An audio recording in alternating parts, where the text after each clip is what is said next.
Hiya, I am Becky Mortimer. I am a technician here at Hollymoor Hub for West Midlands Ambulance Service. Unfortunately, in November last year, I got sepsis due to an infected lymph node in my leg. I was in hospital for almost 4 weeks. I spent a week in ITU and then 3 weeks on the ward recovering. A month after having sepsis and being able to go home, I suffered with post-sepsis syndrome. So my symptoms of that were hair loss, I was feeling the cold more than normal, and I was suffering my mental health. So I had PTSD where I was getting flashbacks, nightmares, when I got to the point where I suddenly realised actually how poorly I was. I managed to reach out to the Sepsis Trust who supported me through that. They offered me counselling, support groups, diary where I could write down all my thoughts, feelings and emotions, and they're always there at the end of a phone call that I could just tell them how I was feeling and they could be there to support me through that.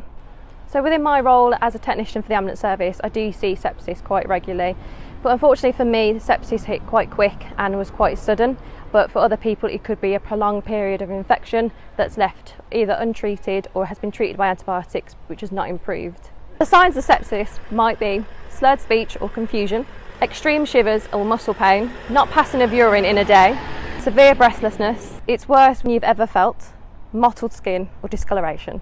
The early recognition of sepsis can result in a shorter treatment time and potentially a shorter hospital stay if needed.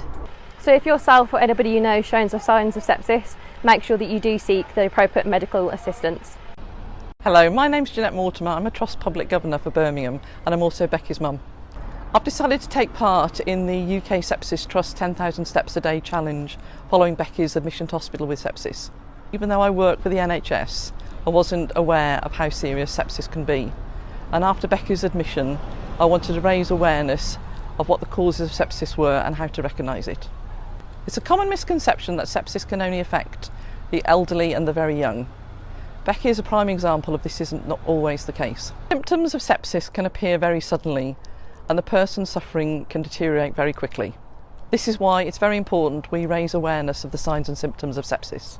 Sepsis is a very serious illness and there is support out there for both people who've suffered from sepsis and their families and loved ones.